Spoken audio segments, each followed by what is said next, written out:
Bueno. Estamos.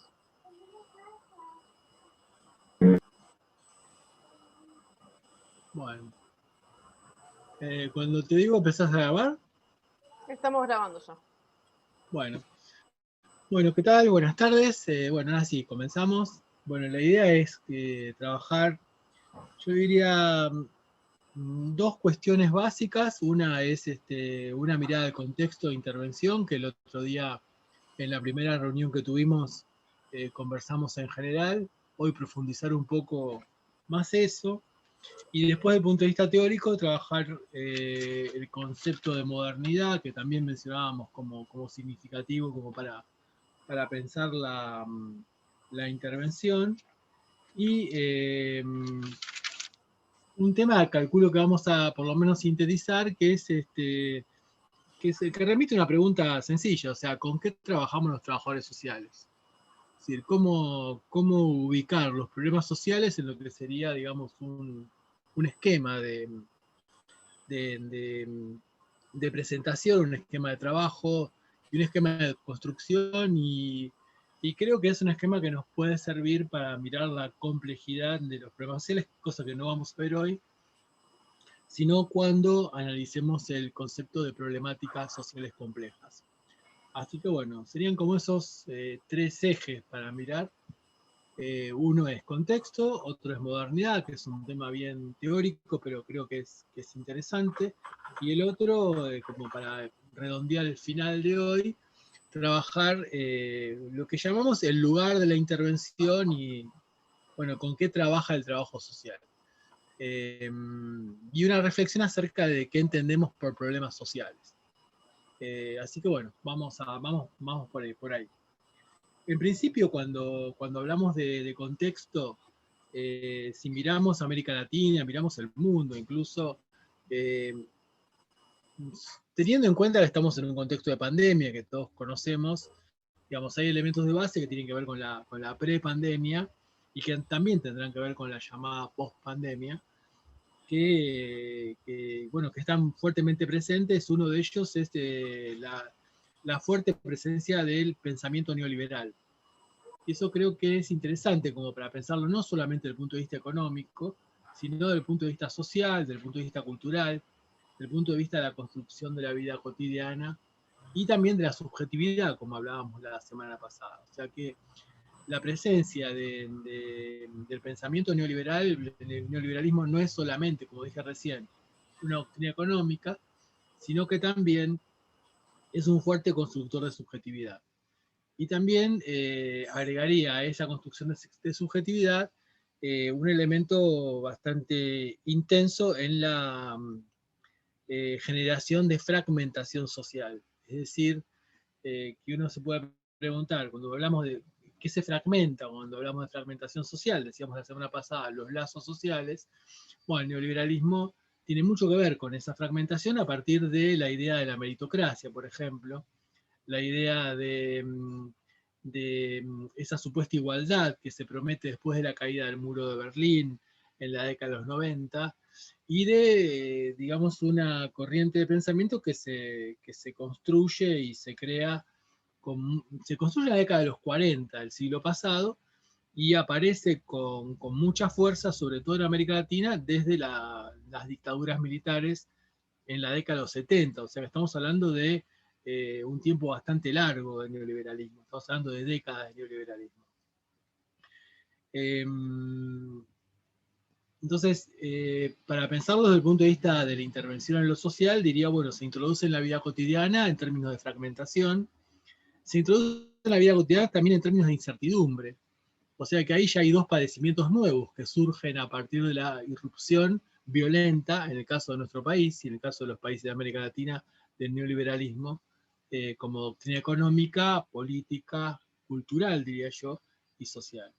Es decir, incertidumbre con respecto a las relaciones sociales, incertidumbre con respecto a los dispositivos clásicos de socialización, la familia, el barrio, las instituciones, la escuela, es un ejemplo bastante claro en ese sentido. Y también incertidumbre con respecto al trabajo. Si hay algo que golpea fuertemente el modelo neoliberal, y ahí eso dialoga claramente con lo económico, es la cuestión de lo laboral.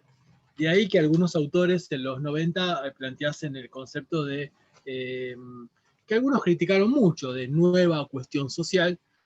Hay un autor que en ese contexto era bastante leído, que era Pierre Rosanvallon, que planteó en un libro llamado La nueva cuestión social, que la cuestión social, a partir de irrupción del neoliberalismo, ya no pasa por las relaciones laborales, porque el neoliberalismo lo que hace es destruir las relaciones laborales típicas que construían la idea de cuestión social asociada a la contradicción capital-trabajo. Es decir, el capital del neoliberalismo no es el capital de la contradicción capital-trabajo, y el trabajo del neoliberalismo no es el trabajo de la contradicción capital-trabajo. Incluso construye una nueva forma de sociedad donde ya el problema no sería la marginalidad, sino que el problema es mucho más grave. El problema es la exclusión social.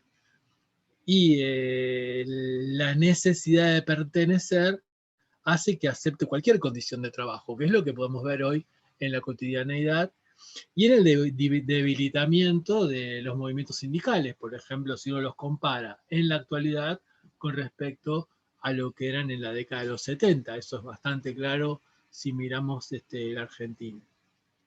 Entonces, bueno, eso sería como un punto de entrada, una vía de entrada, tomando un autor bastante controvertido. A mí me parece interesante esa mirada, pero también hay otro autor que mencionábamos el otro día, que es un autor más clásico, más del campo de la filosofía. Rosanvallon se lo vincula más con la sociología y con la historia, que es Gilles Deleuze. Y Deleuze, en un texto muy interesante que se llama Postdata, las sociedades de control, habla un poco de cómo los tiempos que se construyen dentro del neoliberalismo son tiempos donde los mecanismos de control son peores que los que enseñó Foucault. Dice algo casi textualmente lo que les estoy planteando. Es decir, que la maquinaria de control y disciplinamiento que Foucault nos enseñó ha sido superada, o va a ser superada, o está siendo superada por los tiempos que estamos empezando a habitar. Ese texto es de 1992. Ustedes sabrán que Gilles Deleuze murió en el 95, y Foucault no tuvo tiempo de ver los efectos, en mi opinión. No tuvo tiempo de ver los efectos del neoliberalismo porque muere en 1984 y bueno, y está con otro campo de problemas, con otro campo de temas, cuando en su última etapa de producción intelectual. En este texto, Postdata, Sociedad del Control, plantea que ya no va a ser necesario un capataz que nos vigile, sino que los que nos vamos a vigilar somos nosotros mismos. Fíjense cómo se parece eso, que Deleuze escribe en el 91-92, con el concepto de meritocracia, con el concepto del si se puede, con el concepto de cosas que están muy presentes y que ya venían construyéndose décadas antes de la irrupción de este modelo, a partir de la famosa autoayuda, por ejemplo, que no es un tema de ahora, sino que ya surge con bastante énfasis en la década de los 70. Hay un libro clásico que se llama Tus zonas erróneas, que plantea justamente que la zona errónea de cada uno de nosotros sería la preocupación por el otro y la despreocupación por uno mismo. O sea que ya hay un fogoneo vinculado con un fuerte individualismo muy ligado a la lógica neoliberal que, bueno, que uno puede vincular con la literatura de la autoayuda, que es bastante interesante recorrerla, visitarla, porque da algunas, en mi opinión, coordenadas como para poder pensar el presente en función de la propuesta neoliberal.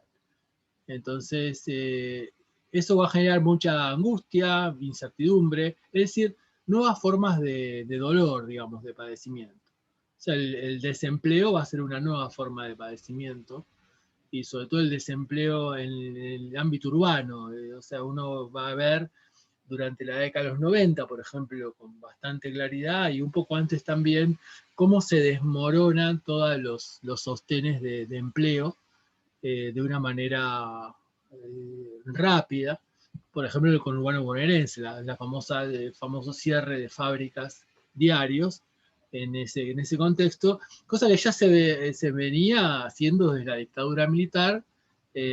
Bueno, pero la Argentina tiene una estructura industrial mucho más, más grande en el 76 que la que tiene en los 90, en los 90 eso se hace mucho más visible, o sea que hay una erosión, un desgaste del aparato económico, laboral y ocupacional que, bueno, que comienza con la dictadura, comienza con la irrupción de este tema, de estas ideas llamadas neoliberales. Si uno quiere acceder a esas cuestiones, bueno, hay muchísimo material. Incluso es interesante revisar, por ejemplo, el programa económico de la dictadura militar, que se emite, si no me equivoco, el 2 de abril de 1976. El 2 de abril no tiene nada que ver con la guerra de Malvinas, eso fue 6 años antes, es una casualidad la fecha, pero ahí es donde se esboza con mucha claridad, bueno, una idea de desmantelamiento del Estado y un desmantelamiento también del aparato productivo. Es decir, que el neoliberalismo es generador de cuestión social en muchísimos aspectos, es generador de problemas sociales en muchísimos aspectos y de nuevos temas de agenda, diría yo, para la intervención del trabajo social y de otras disciplinas. Eh, Algunas llegan más rápido, algunas llegan más tarde a mirar eso. Una disciplina que llega rápido, o sea, es el trabajo social, porque rápidamente el trabajo social se encuentra con esta problemática en su tarea cotidiana. La psicología, en mi opinión, se demora un poco de llegar a visibilizar esto como tema clave. Y la sociología también, porque lo estudia tardíamente, digamos, lo va a estudiar un tiempo después.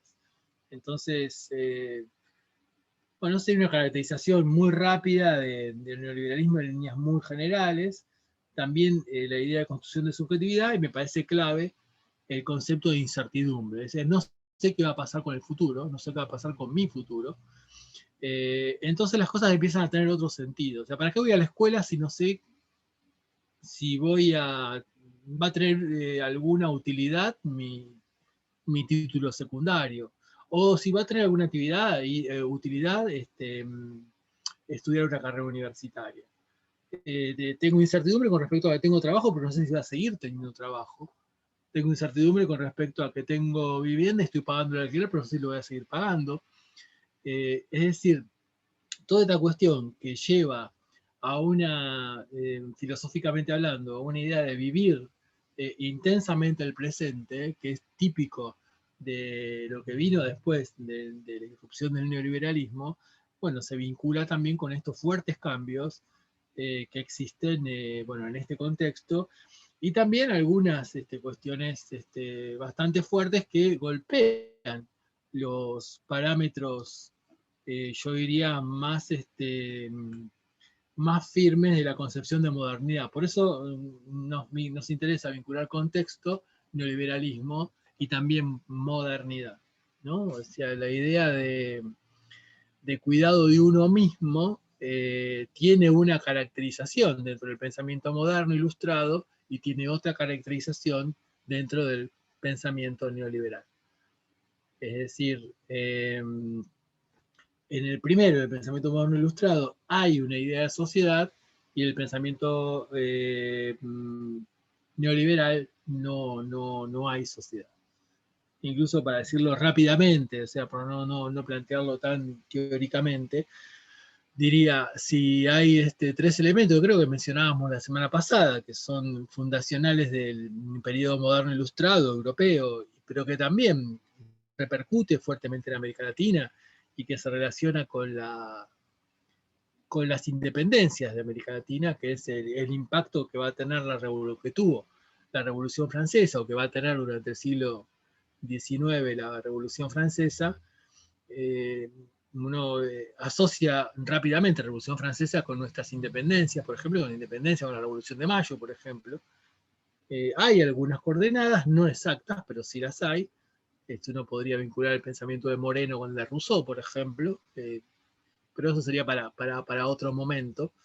sobre todo la necesidad de estudiar el pensamiento de Moreno, que es bastante rico y bastante interesante. Pero bueno, eso sería un pie de página. Pero voy a esto. La Revolución Francesa plantea 3 elementos: libertad, igualdad y fraternidad, que todos conocemos, todos hemos mencionado alguna vez, pero para la lógica moderna, ilustrada, cuanto más libertad, más igualdad, y cuanto más igualdad, más fraternidad, y cuanto más fraternidad, más libertad, y así sucesivamente. Es decir, cada una de las 3 palabras que mencioné, libertad, igualdad, fraternidad, se potencian entre sí. Lo que logra el neoliberalismo es separarlas. Es decir, hacer que la libertad compita con la igualdad. Entonces, yo podría plantear desde la lógica neoliberal que una distribución de impuestos que lleve a la igualdad perjudica mi libertad de elegir dónde quiero veranear porque tengo que pagar más impuestos. Es decir, se rompe algo que había sido fundacional del pensamiento ilustrado, algo que había sido fundacional del pensamiento moderno ilustrado. Entonces hay una serie de fuertes rupturas que trae el neoliberalismo y que tienen que ver con el contexto actual. Hoy estamos todos preocupados por la pandemia, pero también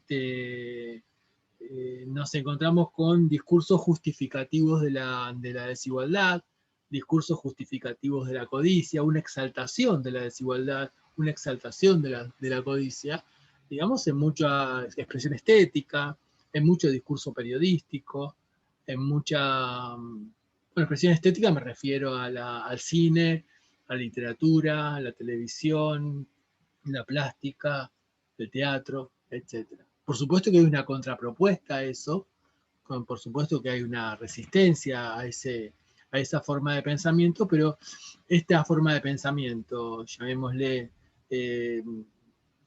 tremendamente individualista, es prácticamente fuertemente hegemónica, diría yo, o con una fuerte tendencia hegemónica durante los años del neoliberalismo. O sea, recordar los 4 años de Macri nos sirve, son bastante demostrativos de esto que estamos mencionando. Pero el neoliberalismo no es que se haya ido y volvió. Estuvo siempre estaba presente, incluso continúa presente, a veces con más intensidad, a veces con menos intensidad, cuando lo planteamos desde lo filosófico. Entonces, el contexto, cuando analizamos el contexto, todos decimos, bueno, es un contexto de gran desigualdad, es un contexto de problemas sociales. Bueno, ¿qué problemas sociales? ¿Qué características tienen los problemas sociales? Porque yo diría ahora, los problemas sociales están atravesados por una lógica vinculada con lo que conversamos recién. Entonces, por eso le damos tanta importancia no solamente al problema en sí mismo, como condición objetiva del mismo, sino la condición subjetiva del mismo, en el sentido de pertenecer o no pertenecer a una sociedad. O sea, se padece la exclusión social, se padece subjetivamente y se padece objetivamente. No quiere decir de ninguna manera que primero es subjetivo y después objetivo. No hay un primero y un segundo en esta cuestión. Se padecen las dos cuestiones. ¿Cómo se padece la incertidumbre? Y se padece en todo sector social. Y se padece mucho más, obviamente, en los sectores sociales más castigados, más expoliados, más excluidos, digamos, de la sociedad. Por eso, las categorías inclusión-exclusión justamente se utilizan mucho en las últimas décadas. Tal vez o posiblemente por las grandes transformaciones a nivel mundial que genera esta corriente de pensamiento. Diría que más allá, esto sería como en general, después podríamos hablar más en concreto con respecto al contexto, en términos de problemas, en términos de temas. Me parece que puede ser útil también mirarlos desde ese punto de vista. Pero cuando uno dice neoliberalismo, está hablando, vuelvo a decir, no de una corte o una doctrina económica solamente, sino de una doctrina social y que dialoga intensamente, diría yo, con la subjetividad. Margaret Thatcher, una persona, en mi opinión, siniestra, que todos los argentinos conocemos, porque fue la primera ministra británica cuando la guerra de las Malvinas y fue la que decidió el hundimiento del crucero General Belgrano, por ejemplo, decía algo que es bastante fuerte. Decía, el neoliberalismo no se trata de un problema económico, se trata de un problema del corazón. Hay que ganar el alma con el neoliberalismo.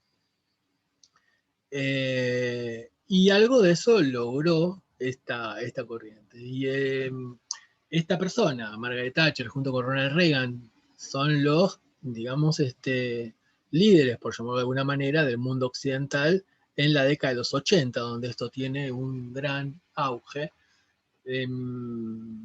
Bueno, y un gran momento de arrancar con la perspectiva neoliberal que también sigue estando hoy, con las características que Rusia tiene, con las singularidades que hoy llamada Rusia tiene. Bueno, no quiero cansar con todo esto, pero me parece interesante que podamos ver la densidad de los conceptos, la densidad del contexto y cómo cuando hablamos de lo macro social, estamos hablando en este momento, yo diría, de el escenario en el que viven la génesis, la producción, la generación de problemas sociales, que es lo que hace que, bueno, que se generen preguntas a los procesos de intervención en nuestro caso, del trabajo social. No sé si tienen alguna pregunta para hacer, algún comentario. Yo quería agregar una cosita cuando hablabas del tema, Alfredo, de neoliberalismo, por si les interesa en algún caso ir un poco por ese lado en relación al escrito de los ensayos, de un texto para mí gusto bastante interesante, digamos, de Aldo Ferrer en Le Monde Diplomatique, apenas asumido Macri, digo, como creo que es de febrero, marzo, y él fallece ahí enseguidita, de 2016. Sí.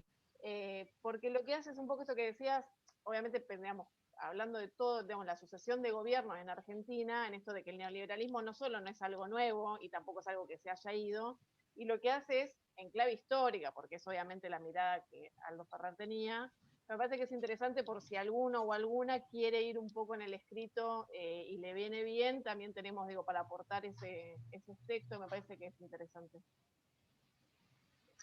Sí, a mí me parece que ese texto es bastante útil, así que yo lo recomendaría. Sobre todo cuando uno quiere contextualizar, ¿no? Cuando uno quiere arrancar por el contexto, arrancar por lo macro, si uno quiere arrancar por lo macro, es una buena manera. Y también es útil para tomar ideas, ¿no? Tomar algunos puntos o algunas coordenadas o algunas, no sé cómo llamarlos, algunos elementos significativos que pueden ser útiles para este desarrollo que hace Aldo Ferrer, que, bueno, que era un economista bastante interesante desde el punto de vista de lo que se llama la economía heterodoxa keynesiana, que compite, digamos, es derrotada, digamos, por el modelo neoliberal, que es bastante largo, y eso bueno, es un tema para verlo más en profundidad, incluso se estudia mucho más en posgrado que en grado, pero es un tema bastante largo. Pero digo, bueno, cuando miramos el contexto, decimos neoliberalismo, bueno, ¿qué estamos diciendo? Cuando decimos incertidumbre, ¿qué estamos diciendo? Estamos diciendo colapso de la idea de futuro, ¿qué estamos diciendo? Me parece que, bueno, algunos de los puntos que estamos hablando nos pueden ser útiles como para pensar eso. Incluso agrego esto, toda el contradiscurso al neoliberalismo que se produce durante la década de los 80, desde la estética, es interesante eso también, como aparece, digamos, desde la música, un fenómeno en teoría europeo y norteamericano, que es el punk, es una réplica a la presencia neoliberal. O el punk es historia, acá sería sumo, la expresión de esa cuestión, que también es historia, pero la idea del punk es que no hay futuro, el futuro no existe.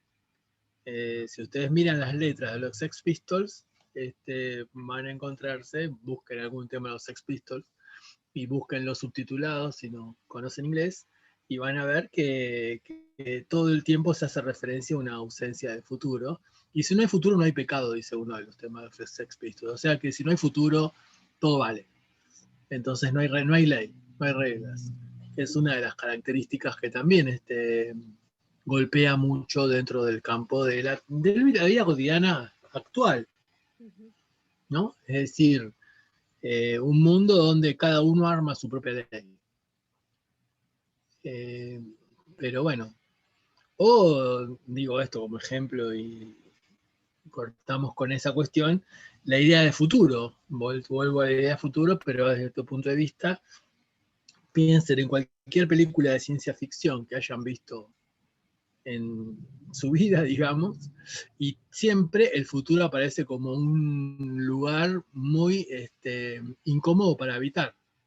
Siempre es oscuro, siempre está todo manejado por máquinas, no hay estados, hay corporaciones. O sea, la idea de futuro que Occidente tiene es una idea bastante catastrófica, y esa es de la contrarrespuesta, digamos, que el arte tiene frente a este tipo de cuestiones, que a veces algunos dicen, bueno, puede ser denuncia, o es simplemente una descripción de lo que podría llegar a ocurrir.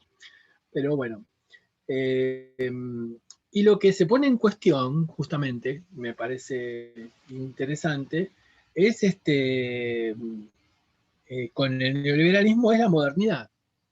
Entonces, en ese sentido, diría que, bueno, podemos pasar así rápidamente a conversar un poco sobre modernidad, si que no tienen ninguna pregunta o comentario, en el sentido de que, bueno, la modernidad, la planteamos como una corriente de pensamiento, la planteamos como una corriente de pensamiento que se origina con la conquista de América.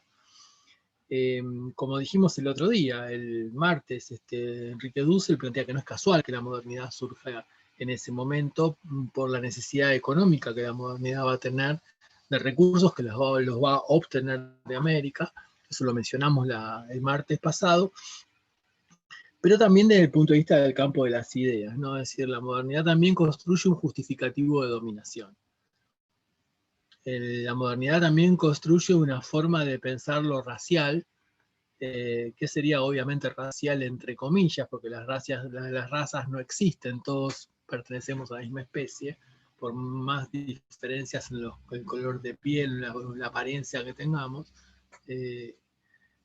La modernidad va a hacer mucha hincapié en la cuestión de la raza como un elemento de dominación, como un elemento de decir esto es superior o esto es inferior. Y lo que producen estos es inferior y lo que producen estos es superior.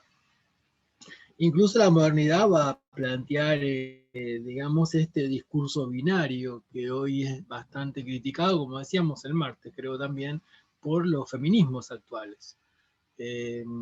Entonces, creo que es interesante ver cómo se puede hacer, ver la caída de algunos de los elementos de la modernidad, pero para eso es importante decir, bueno, ¿qué decimos cuando decimos modernidad? Y básicamente se podría decir que la modernidad es la autoconciencia de una época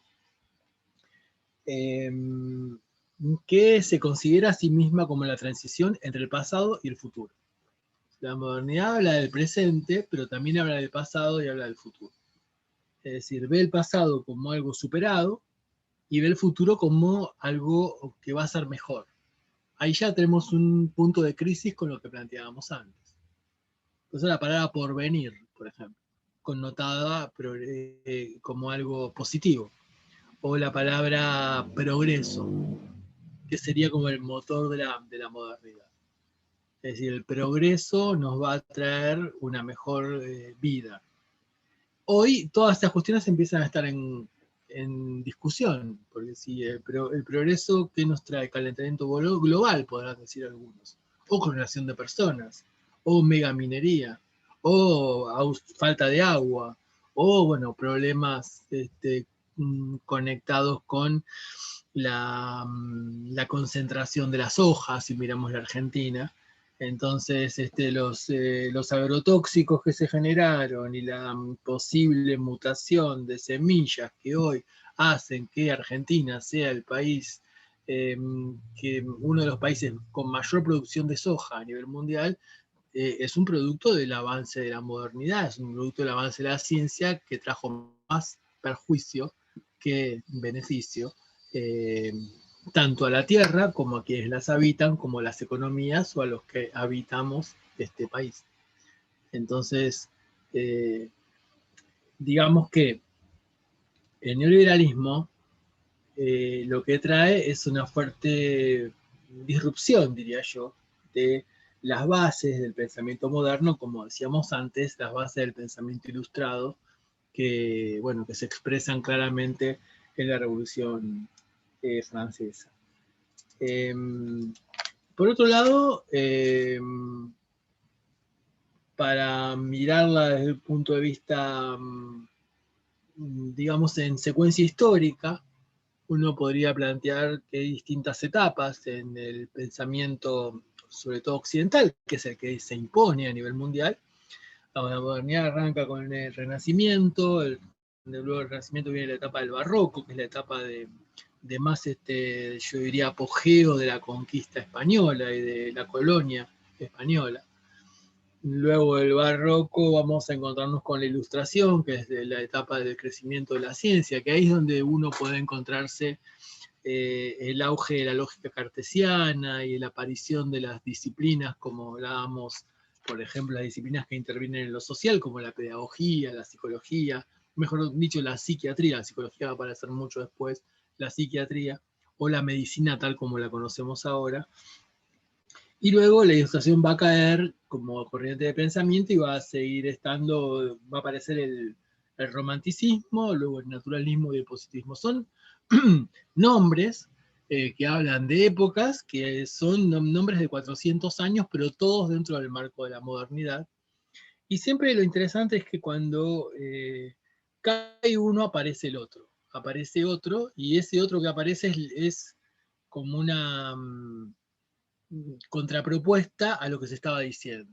Por un ejemplo, el romanticismo es desde el punto de vista de las ideas, desde el punto de vista incluso también de la estética, es lo contrario de la ilustración.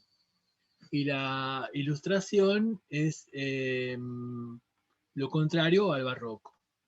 Entonces, es interesante también mirar esa secuencia de distintas variantes de pensamiento que la modernidad tiene y su opacidad, digamos, durante, yo diría, la segunda mitad del siglo XX, a partir de que si miramos 1945, fin de la Segunda Guerra Mundial, y miramos un poco para atrás, vamos a ver que va a haber escuelas que seguramente conocen, como la Escuela de Frankfurt, por ejemplo, que va a plantear a partir de un libro de Adorno y Horkheimer que se llama, que tiene que ver con la idea de la ilustración, que es una crítica a la ilustración, va a plantear un poco esta idea de que, bueno, ¿qué trajo la modernidad? Y la modernidad lo que trajo fueron dos bombas atómicas.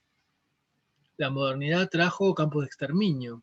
La modernidad trajo una racionalidad que terminó siendo nefasta y que terminó siendo espeluznante, que es la racionalidad de la Segunda Guerra Mundial, los efectos de la Segunda Guerra Mundial. Entonces ahí empieza también una crítica a la modernidad desde el pensamiento europeo, y también empieza una crítica a la modernidad en lo que va a ser el pensamiento latinoamericano, en autores como Rodolfo Puiggrós, en autores como Abelardo Ramos, como autores como Quijano, en el caso de Perú, Enrique Dussel, bueno, autores que vamos a ir mencionando durante estos encuentros que tenemos.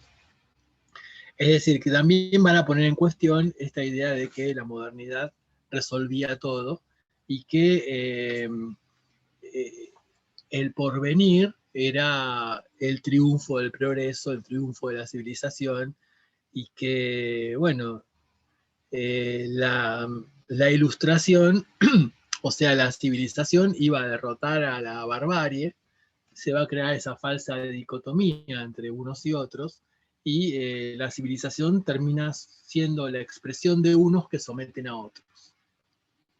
Entonces, digo, me parece interesante, por eso les proponíamos que vean el cuadro La Vuelta del Malón, porque la Vuelta del Malón habla un poco de cómo uno de los elementos que aparece en el cuadro, por ejemplo, es cómo el malón se aleja de la luz.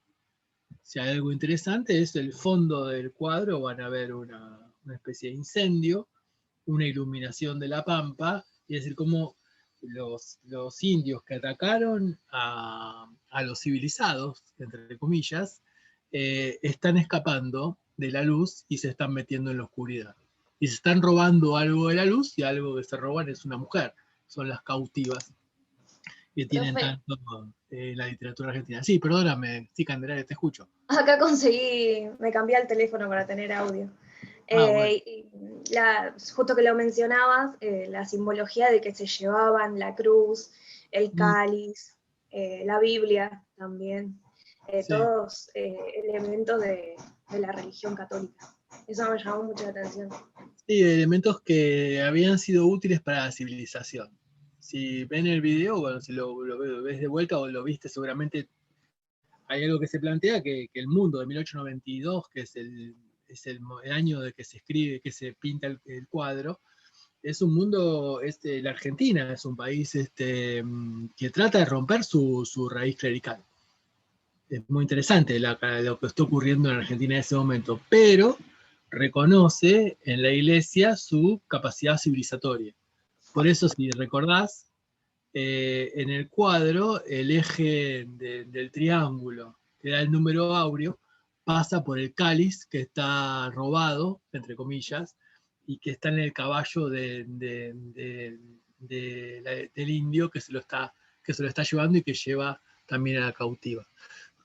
Y el símbolo de la cruz, como algo que es robado, y también el símbolo de la sangre de Cristo, está en la copa, y el símbolo de las hostias, de luego se construye la hostia, que es lo que se usa en las ceremonias católicas como simbología también de Jesucristo. Entonces, sí, como hay bueno, eso lo viste seguro, como hay una luz atrás y una oscuridad que se viene, ¿no? Entonces, bueno, esas cuestiones, eso es simbología moderna, es simbología de progreso, es simbología positivista, y es simbología de creación de una nación. O sea, ¿por qué hablamos de esto en intervención en lo social? Porque con esa lógica se construyen las instituciones que habitamos hoy, más de 100 años después. Porque si uno repregunta el sentido de institución, tiene mucho que ver con esta idea de barbarie en el otro, con esta idea de reeducación del otro, con esta idea de transformación de la otredad en algo que se parezca a mí. Porque si se parece a mí, que soy civilizado, no necesariamente desde lo físico, pero sí desde el punto de vista cultural, si se parece a lo físico, mejor, es casi garantía.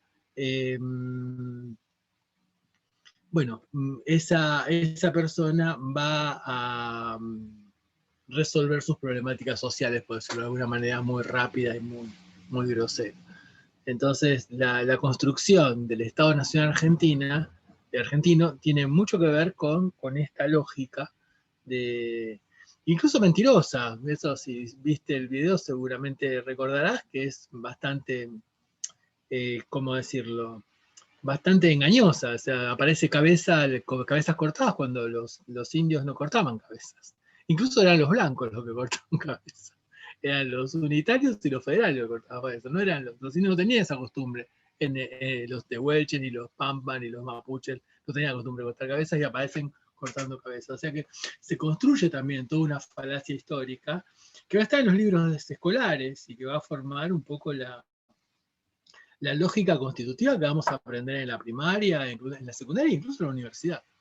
Y plantear, digamos, bueno, la idea, vuelvo a esto, de Estado-Nación. Y bueno, eso sería la estética de ese Estado-Nación, ¿no? Y el pintor que pinta eso es un pintor que es muy buen pintor. Es indudable que el cuadro es fascinante cuando uno lo ve en persona, ojalá alguna vez lo puedan ver en persona si no lo vieron. pero el pintor es un pintor de estancieros. Es un gran pintor, pero pinta estancieros. O sea, pinta dibujos de estancieros, pinta estancias. Es un pintor de la oligarquía. Como la mayoría de los pintores que se fundan a partir del Museo de Bellas Artes, ¿no? Que es toda una historia que aparece en el video. Bueno, esto es una invitación, el comentario de Candelario, vamos a usarlo para invitarlos a que vean ese video, que es bastante interesante en esto, contextualizado en esto que estamos hablando. Y por otro lado también, 2 o 3 coordenadas, diría yo, como para pensar la modernidad, es que muchas de las cuestiones que utilizamos en la actualidad son fundamentalmente modernas. Por ejemplo, la idea de Estado es moderna, y la idea de Estado se remite a la dimensión de los estados-nación, que son las ciudades-estados del Renacimiento. Desde esa estructura se construyen los estados-nación europeos, y de alguna forma parecida a esa estructura se construyen los estados-nación americanos. La idea de ciudadano también se construye en la modernidad. Ciudadano viene de citadino, que es habitante de la ciudad-estado, por ejemplo.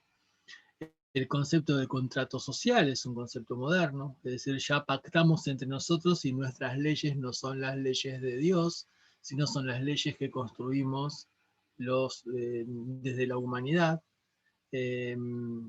Entonces, si construimos nuestras leyes, si manejamos nuestras sociedades, si hay un tremendo problema social, no podemos decir que lo que está ocurriendo es porque Dios nos castigó, sino que está ocurriendo porque no supimos ser previsores, no supimos manejar el problema. Eso es la modernidad. Es salirse de la explicación religiosa de las cuestiones y entrar en una explicación que se ubica dentro de la racionalidad moderna cartesiana, que va a romper con otras racionalidades que no necesariamente son hegemónicamente religiosas, como las racionalidades de los pueblos originarios, que son colonizados, que son conquistados luego de la conquista o durante y luego de la conquista de América. Entonces la modernidad tiene muchísimas dimensiones, políticas, económicas, estéticas, culturales, que utilizamos hoy, que utilizamos en la actualidad, y que de alguna manera están en crisis, porque también está en crisis el concepto de institución, el sentido de la institución. Se construye también una idea de familia moderna, y la idea de familia también está en crisis en este contexto que habitamos. Es decir, que hay un desgaste de algunas cuestiones que tienen que ver con imposiciones, y en algunos aspectos es como que la modernidad generó su propio monstruo, por decirlo de alguna manera. La modernidad generó el neoliberalismo la erosiona, pero también la modernidad venía desgastándose durante siglos, y el punto de desgaste más fuerte, muchísimos autores plantean esto, es el efecto de la Segunda Guerra Mundial, que era lo que planteábamos antes, ¿no? No sé si tienen alguna pregunta para hacer. ¿Vamos bien así? ¿Les parece muy cansador lo que estamos haciendo? ¿Es demasiado teórico? ¿Todo bien? Acá Luisina se la señal que estamos bien. Bueno, genial. Entonces, la idea de modernidad nos introduce en los orígenes de las prácticas, las instituciones y también de las políticas públicas. Es decir, que haya responsabilidad de la humanidad en lo que le ocurre a la humanidad, hace que se construyan formas de dar respuesta a las cosas que ocurren o que pueden ocurrir, y eso se transforma en político público. Dentro de un rato lo vamos a ver más aplicado en clave de intervención. Pero para eso necesito prácticas y necesito instituciones. No me alcanza con la política pública solamente. Y también, básicamente, la modernidad se relaciona con la forma de comprender y explicar los problemas sociales, y obviamente con la forma de intervenir sobre ellos. Y también con poner en cuestión la forma de intervenir sobre ellos. Porque si algo tiene la modernidad, es lo que llamamos pensamiento crítico, Y eso tal vez es uno de los elementos más interesantes que la modernidad tiene, que es nada puede ser afirmado definitivamente, todo puede ser cuestionado. Eso es el pensamiento crítico, para decirlo de una manera sintética. Es decir, por eso la modernidad no se maneja con dogmas. Los dogmas son para las religiones. El pensamiento científico, el conocimiento, vinculado con la construcción del conocimiento, es el pensamiento de la modernidad. Y ese pensamiento es crítico por naturaleza. Nunca, el pensamiento científico nunca va a afirmar nada como algo definitivo. Siempre puede ser transformado, discutido, cambiado, esto que acabo de afirmar. Soy claro ahí, ¿no? Entonces se sale de una idea de pensamiento, que es una idea de pensamiento dogmática, y se ingresa a una forma de pensamiento que tiene que ver con la criticidad. Por eso se dice pensamiento crítico, por eso lo han visto en filosofía. En el pensamiento crítico no es criticar, es poner en cuestión, que es distinto, digamos, las afirmaciones que recibo. Eso es la universidad. La universidad existe para eso, para poner en cuestión todo lo que tiene que ver con lo que se afirma. Se afirma que el virus tiene esta característica, pero también se puede afirmar que tiene otras características. Porque puedo descubrir mañana que tiene otras características. Pero tengo que justificar racionalmente y metodológicamente y claramente esto que estoy poniendo en cuestión. No desde el discurso antivacuna, que no tiene nada de racional, nada de metódico y nada de científico.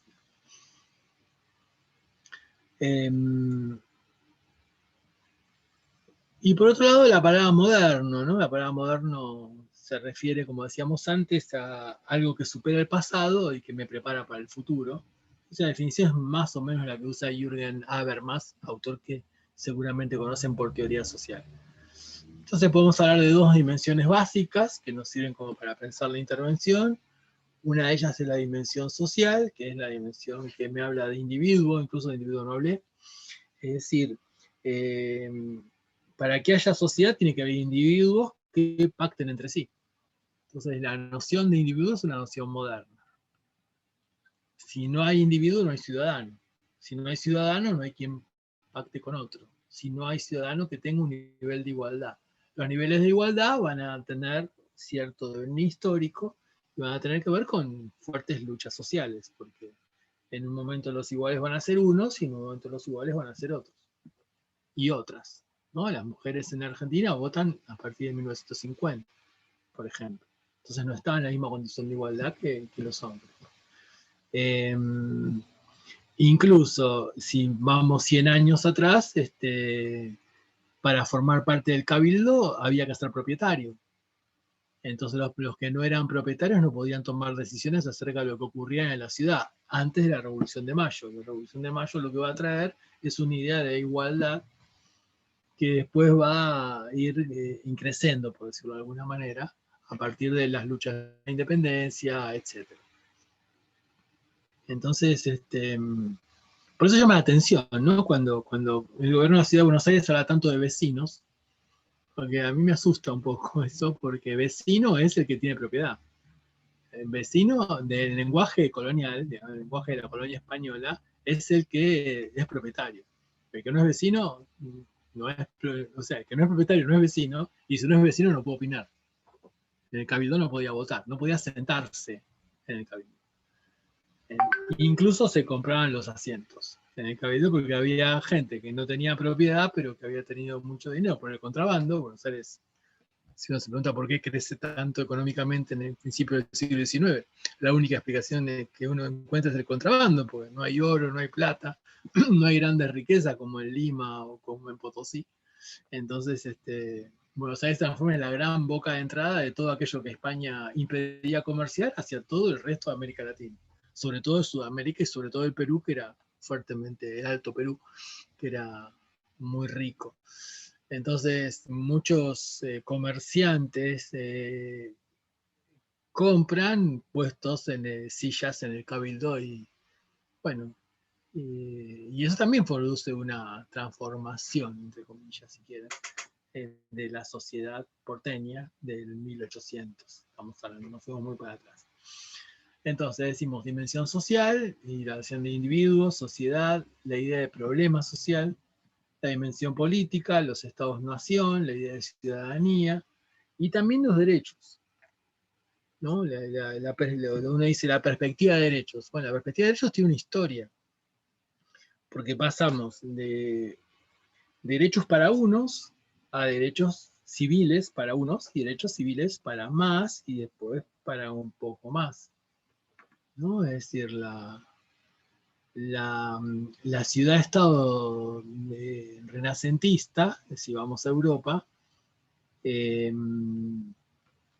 los que deciden son los ciudadanos, pero los ciudadanos son aquellos que son aceptados por el príncipe como ciudadanos y tienen que demostrar también algún nivel importante de propiedad. Eso se ve claro, en la literatura lo muestra de una manera maravillosa en Romeo y Julieta, donde aparecen incluso una puja en esa lógica argumentativa o argumental de ese relato, una lógica de lucha entre los Montescos y los Capuletos. Seguramente oyeron hablar algo, o leyeron Romeo y Julieta, o oyeron algo vinculado con eso. Pero los Montescos y los Capuletos representan dos formas diferentes de relación con lo económico. Uno es más comercial y otro es más vinculado con el agro. Entonces, esa tensión, campo-ciudad, también aparece en Romeo y Julieta y termina de una manera bastante terrible, ¿no? Bueno, les conté el final, pero ya seguramente lo conocen. Y bueno, si hacemos una secuencia de los derechos, podemos decir que primero se lucha por derechos civiles, que es el derecho al voto, el derecho a la participación, la ley Sáenz Peña, en el caso de nuestro país, 1916, pero después se va a luchar por derechos sociales, y después se va a empezar a luchar por otro tipo de derechos, que tienen que ver con los derechos de, algunos llaman de tercera generación o de cuarta generación, que es, por ejemplo, el derecho al matrimonio igualitario, el derecho a la identidad, el derecho a la interrupción legal del embarazo. Esos son derechos que también se van consiguiendo a partir de grandes movimientos, luchas, organizaciones, etc. Incluso hay más derechos que seguramente van a aparecer, porque uno podrá decir, creo que todos estamos rápidamente de acuerdo con que el acceso a Internet es un derecho en este siglo XXI. No es una cuestión de lujo tener acceso a Internet. Más allá de la pandemia nos estamos demostrando eso. Pero más allá de eso, la conectividad es un derecho, y es un derecho. El acceso al agua es un derecho, es un derecho. Incluso derechos sociales, que el neoliberalismo, vuelvo al principio, nos hizo olvidar, deberían o están reapareciendo: el derecho al descanso, el derecho a la estabilidad laboral. Esos son derechos sociales que son de la década del 40, que no son solamente argentinos. Son derechos sociales los derechos sociales con ese nombre aparecen en la década del 40, como dije recién, a partir de una enorme cantidad de presiones a nivel internacional que tienen que ver con el fin de la Segunda Guerra Mundial, con la creación de las Naciones Unidas, y se construye, digamos así, una escuela que se llama de constitucionalismo social, que se da en todo el mundo. Hay un gran congreso que va a hablar de derechos sociales, de constitucionalismo social, que se hace en California en 1944, antes de que termine la Segunda Guerra Mundial, si no me equivoco. Entonces, el derecho a la salud, el derecho a la educación, el derecho a la alimentación, derechos que no se cumplen necesariamente, evidentemente, son derechos que surgen como efecto de la Segunda Guerra Mundial, sumado a una reafirmación de la Carta de las Naciones Unidas, que copia la Declaración de los Derechos Humanos de la Revolución Francesa. Entonces, cuando hablamos de derechos de primera generación, segunda generación, tercera generación, cuarta generación. Se podrían clasificar así como para ordenarlos rápidamente. Y los derechos, también, para que haya derechos, tiene que haber individuos, tiene que haber ciudadanos, y esa es la dimensión política de lo que sería la modernidad. También los derechos se vinculan con un orden que plantea la modernidad. O sea, no tiene que ver con la tradición, por ejemplo, no tiene que ver con la cultura, tiene que ver con algo claramente establecido. Porque si uno estudia, por ejemplo, pueblos originarios, va a encontrar que también hay derechos, pero esos derechos tienen que ver con otra conformación, con otras formas, con otras lógicas, con otras tradiciones. Boaventura Sousa Santos dice, bueno, si esa es una forma, diría, mejor dicho, si esa es una forma de entender los derechos, hagámosla dialogar con la forma de entender los derechos que propone la modernidad. Tal vez encontremos algún tipo de superación en función de este posible encuentro. Así que bueno, de modernidad, material para leer tienen. Vamos a volver con ese tema cuando por ahí, volviendo con ejemplos o retomando cuestiones relacionadas con los orígenes que planteábamos la semana pasada, vinculados con el positivismo y el higienismo argentino. Y también pensemos que la modernidad también construye lo instrumental, o sea, la necesidad de la entrevista, la necesidad de la observación, la necesidad de la escucha, es una necesidad de la modernidad. O sea, la palabra, la mirada y la escucha, que son como elementos centrales en la intervención en lo social, son también necesidades y construcciones modernas. Y también algo que ocurre en un proceso de intervención, que es escucho, pero no escucho cualquier cosa, estoy escuchando algo que se relaciona con el problema social que generó la demanda de intervención. Eso es lo que sobresale en mi escucha en el relato, pero esa escucha también va correlacionada con otras cosas que estoy escuchando que tienen que ver con la estructura del discurso, por decirlo de una manera rápida, que ese otro tiene en la medida que interactuamos en un proceso de intervención. Bueno, todo eso, cuando decimos la generación de prácticas, tiene que ver con la modernidad, y más específicamente con la ilustración, bueno, la mirada, la palabra, la escucha, y esa sistematización, esa organización de ese tipo de cuestiones que marcan lo instrumental dentro de nuestro campo profesional, también tienen una fuerte marca moderna, ¿no? Bueno, creo que con esto estamos. Con respecto a la Vuelta del Malón, de vuelta, digo, por cuarta vez, véanlo si pueden.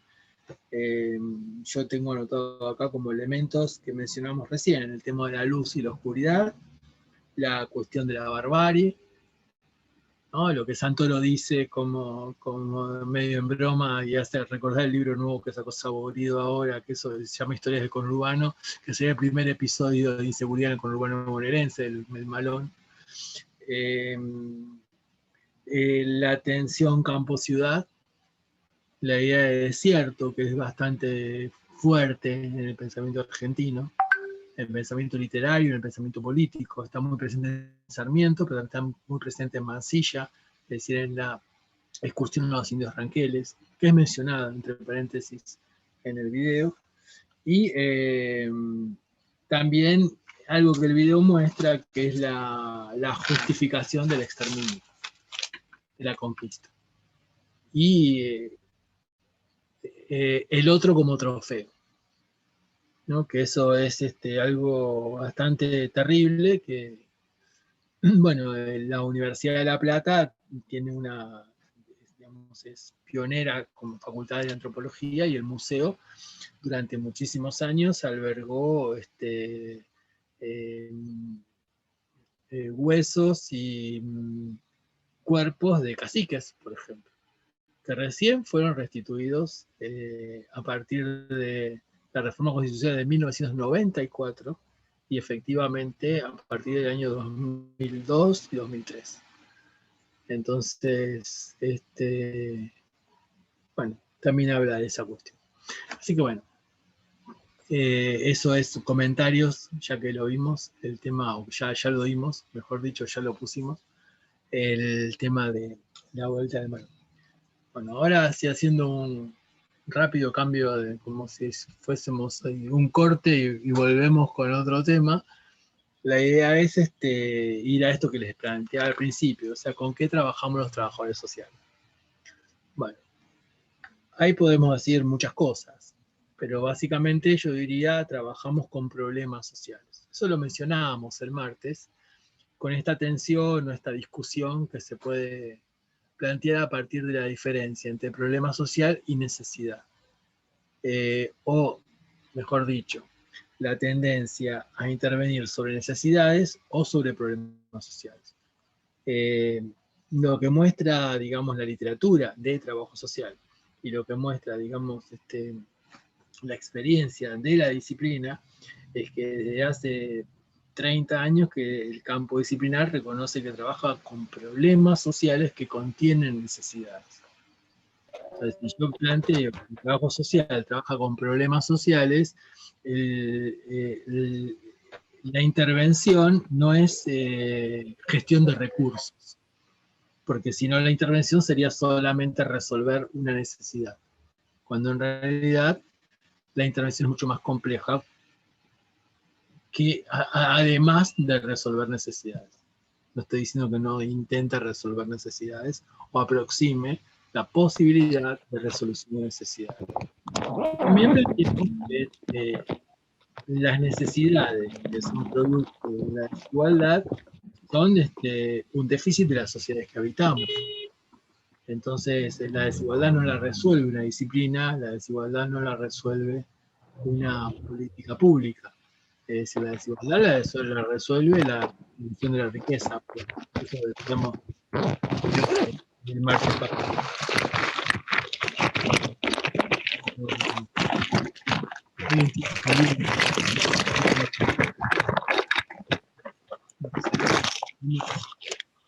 No escucho nada, escucho todo. ¿Se puede apagar los micrófonos, Mike?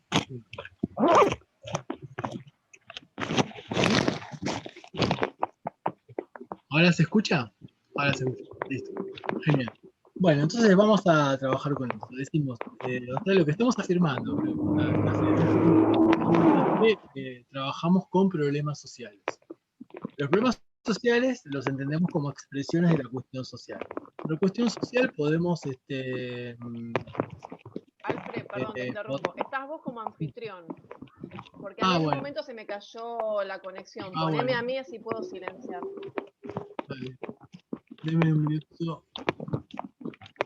No, que no, se estaba volviendo loca encontrando, pero era que ahora me di cuenta que vos estás de nuevo como anfitrión. Ahí va. Claro, sí, ahí estamos. Y yo vi que te cambiaste de cuadrado. Bueno, disculpen. Entonces, decimos, trabajamos con problemas sociales. Los problemas sociales son efectos o producto de la cuestión social. Ahora, una pregunta que podemos empezar a trabajar, pues es una pregunta para trabajar mucho tiempo, es ¿qué es un problema social? Entonces, en principio podemos decir, como para empezar a conversar, que un problema social es algo que mayoritariamente, como sociedad, reconocemos como problema social. Sí, fíjense el ejemplo de violencia de género. Cuando yo digo violencia de género, creo que todos inmediatamente reconocemos que estamos frente a un problema social. Pero si yo hubiese dicho violencia de género hace 30 años atrás, no todos y todas estaríamos frente al reconocimiento de un problema social. O sea, ¿qué ocurrió para que hoy, digamos, eso sí tiene sí, ese tema sí es problema social? Yo diría lo que ocurrió es un proceso de visibilización y un proceso de construcción social de tal fenómeno como problema social. Entonces, para que un problema social exista, un primer punto que podemos tomar en cuenta es que debe ser visible y reconocido como tal, como dije antes, por parte de la sociedad que estamos habitando. Porque yo puedo decir que no todo el planeta reconoce la violencia de género de la misma manera como problema social. Es decir, son las distintas sociedades, las distintas culturas que reconocen tal cuestión como problema social. si uno recurre a la literatura medieval,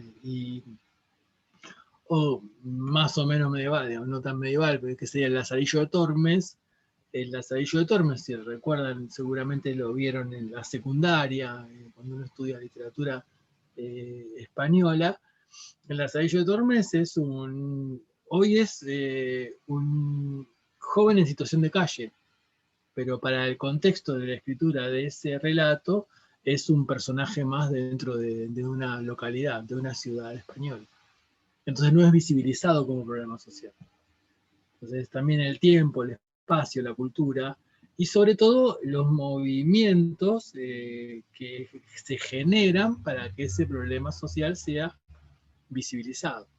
Si nosotros planteamos violencia de género como problema social, podríamos decir que hubo muchísimos movimientos sociales que se encargaron de poner el tema en cuestión, que empiece este tema a ser visible. E incluso también podemos decir que los medios de comunicación le confirieron también mucha visibilidad. Podemos decir que la literatura le confirió visibilidad, podemos decir que el cine le confirió visibilidad. Es decir que llegó un momento que esto fue visible, como para tener un primer punto de arranque. Entonces un problema social existe en la medida que lo reconocemos como tal. ¿Cuándo lo reconocemos como tal? Cuando se hace visible. Perdón, ¿saben qué hizo decir algo? No. ¿Está claro? No, perdón. Sí. Cuando se hace visible. Ahora, estamos vinculando problema social con proceso de intervención. Decimos que los problemas sociales son efectos de la cuestión social. Es decir, que el consumo problemático de sustancias, por ejemplo, para no estar siempre o hablar todo el tiempo de violencia de género, o mucho tiempo de violencia de género, también es un efecto de la cuestión social. No necesariamente tiene que ver con la desigualdad. Y la violencia de género tampoco tiene que ver necesariamente con la desigualdad, o sí tiene que ver con la desigualdad de una manera no tan evidente, en el sentido que sociedades desiguales generan problemas que atañen a sociedades desiguales. Pero eso lo podemos profundizar cuando discutamos más en profundidad el concepto de cuestión social. En ese sentido estamos diciendo que el problema social existe cuando es visible, cuando es reconocido como tal. ¿Cuándo es reconocido como tal? Cuando es visible, cuando se visibiliza como tal. Ahí está claro. Ahora, podemos seguir preguntándonos, pero ¿cuándo es visible? Y es visible cuando ingresa en la agenda pública. Es decir, cuando como sociedad empezamos a preocuparnos por él, cuando empezamos a hablar sobre él, cuando empezamos a pedir algún tipo de respuesta, empezamos a plantear alguna necesidad de explicación, alguna forma de comprensión. Es decir, lo que pasó con el problema social fue que ingresó en la agenda pública. ¿Está claro? Entonces, estoy diciendo, el problema social existe en la medida que gran parte de la sociedad, nunca toda la sociedad va a reconocer a un problema social como tal. Es imposible que esto ocurra. Pero sí una gran mayoría. Esa gran mayoría lo reconoce como problema social en la medida que lo visibiliza. Y en la medida de que es reconocido como problema social, en la medida que es visibilizado, ingresa en la agenda pública. Los tres elementos se potencian entre sí. Entonces, tenemos ya dos cuestiones. Cuestión social, como elemento que construye el problema social que es reconocido como tal cuando se visibiliza, y además de ser visibilizado, es ingresado, o ingresa, mejor dicho, a la agenda pública. ¿Sí? Pero también tengamos en cuenta esta cuestión, diría yo, agregaría un punto ahí de dificultad. Los problemas sociales, en tanto construcciones sociales, están todo el tiempo construyéndose y deconstruyéndose. Entonces, que hoy visibilicemos la violencia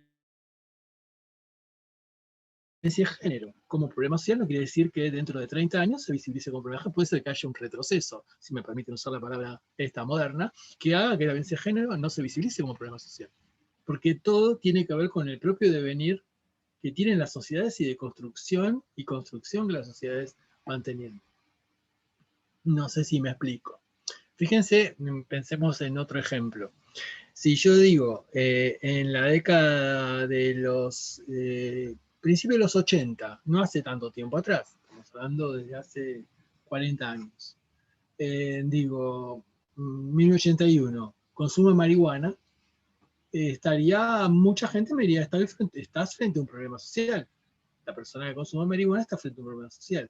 Hoy, si digo, una persona que consume marihuana, no lo visibilizo como un problema social.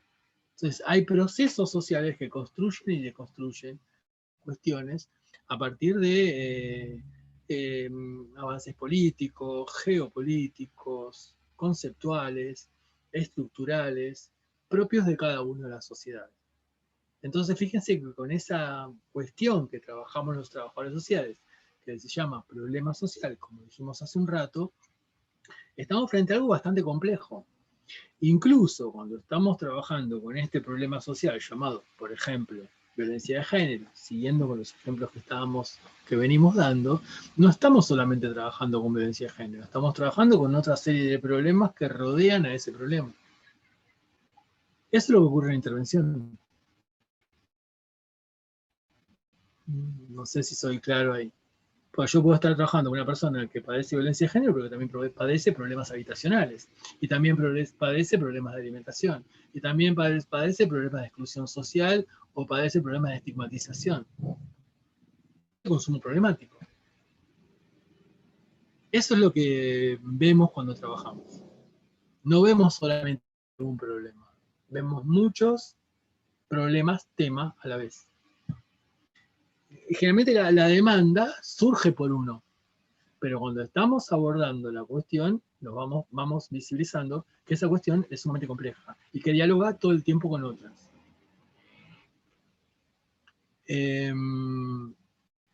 ¿Está claro esto? De ahí que con esto que acabo de decir, nos introducimos en un tema que vamos a ver en profundidad, que es problemáticas sociales complejas. Es decir, se trabaja en la complejidad. Nunca estamos trabajando con un solo problema. Acá creo que apareció una pregunta que dice que deja de ser un problema social, no necesariamente tiene que ver con que ese problema se haya resuelto, simplemente que dejó de ser importante. Puede ser, o sea, que deja de ser importante, o mejor dicho, deja de ser reconocido como tal, para decirlo en clave de lo que estamos planteando. Planteaba Rosalía. O sea, ya no tiene la importancia, entonces, bueno, deja de ser reconocido y por eso no es importante. Pero que deja de ser reconocido no quiere decir que mañana vuelva a reconocerse. ¿Sí? Porque todo tiene un proceso de construcción social. Fíjense, por ejemplo, que algunos países europeos en la actualidad han anulado el matrimonio igualitario, por ejemplo. Entonces lo que se consideraba, volvamos al tema de ellos, un derecho logrado, no significa un derecho logrado para siempre. Porque tiene que ver, vuelvo a la necesidad de lo colectivo, la necesidad de defender las construcciones sociales y también el origen de lo que se reconoce como tal va a tener más o menos peso en función de su construcción. ¿Lo van viendo? Entonces, planteándolo de una manera sencilla, estamos trabajando con un problema sociales complejos. Yo te dije, ese punto lo dejaría acá y listo, volvería a lo que planteábamos antes. Trabajamos con problemas sociales, son expresiones de la cuestión social, el problema social existe en la manera de que se visibiliza en tanto ingresa en la agenda pública, pero ese problema social con el cual trabajamos dialoga con otros problemas sociales. Hasta ahí creo que resumimos en unos segundos lo que veníamos diciendo. Ahora, sigámosle poniendo complejidad. ¿Qué significa que ingresó en la agenda pública? O significa, como decíamos antes, bueno, que hablamos de él, que discutimos sobre él, pero que pedimos o reclamamos que haya alguna acción sobre él. Es decir, el hecho que algo ingrese en la agenda pública implica que tarde o temprano va a tener, o vamos a reclamar, o se va a reclamar como sociedad, que esto que ingresó en la agenda pública tenga una respuesta desde la política pública. Entonces, el accionar de lo público que se expresa en función de políticas públicas se produce en función de esta relación problema social, visibilidad y ingreso en la agenda pública. ¿Está claro eso? ¿Lo ven? Incluso podríamos decir que una política pública no necesariamente tiene que ver con el Estado. Una política pública puede tener que ver con una respuesta de lo que genéricamente llama sociedad civil, podría decir organizaciones libres del pueblo también. Que eso se ve en otros países. Eso en nuestro país, en Argentina, generalmente la política pública es estatal. Pero si pensamos en otros países de América Latina, nos encontramos que la política pública a veces es más de la sociedad civil que del sector estatal.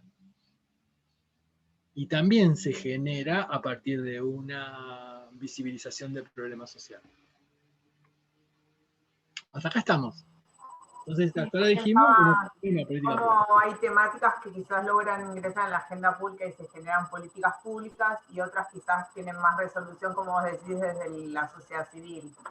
Por ejemplo, el campo de la discapacidad tiene mucha cuestión de abordaje, de intento de intervención, pero desde el campo de la sociedad civil, digamos, todos los dispositivos de atención de personas con discapacidad en general dependen de organizaciones no gubernamentales, digamos.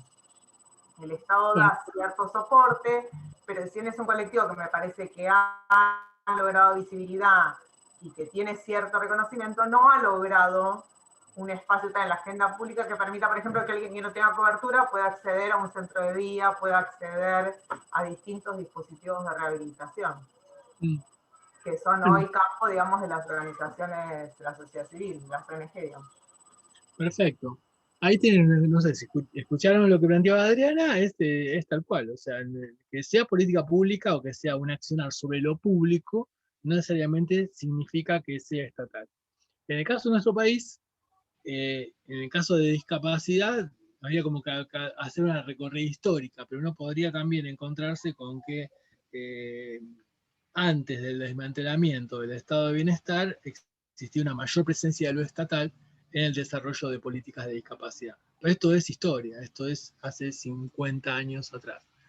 Y hay países como por ejemplo Chile o Perú, que el tema de discapacidad es 100% organismo no gubernamental.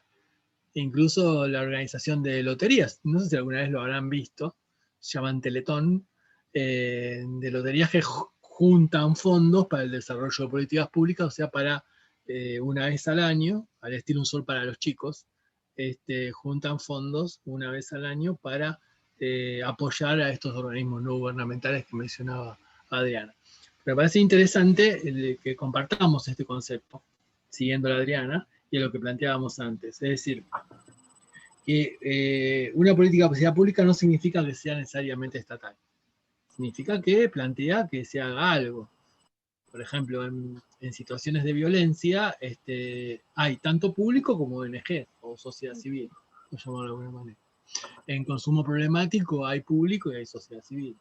Sí, pero eso también a veces con lógicas un poco opuestas. Digo, pensaba en gente también, en situación de calle también, digo, como en cómo, qué sé yo, parroquias o un montón de grupos, digo, está la Fundación Sí, hay un montón de gente que labura con gente en situación de calle, con una cierta mirada, y en general, digamos, primero que digamos, hay muy pocas respuestas estatales para la temática, y en general le aparece como una demanda muy clara más hacia el invierno, entonces también, no sé, como no quisiera banalizarlo una cuestión de modas, pero sí hay ciertas cuestiones climáticas que hacen que en algún momento esta injerencia al Estado, digamos, cobre algún auge un poco más importante, pero con lógicas muy diferentes de lo que se hace por otros ámbitos no estatales. Sí, tal cual. Pasa en el combinaciones de algunas cuestiones de lo público y otras, digamos, del tercer sector, ¿no? Discapacidad, lo público, quizás hay alguna transferencia de dinero en función de las asignaciones familiares, pero todo lo que es la atención, digamos, no médica está como por otro canal, digamos. Sí.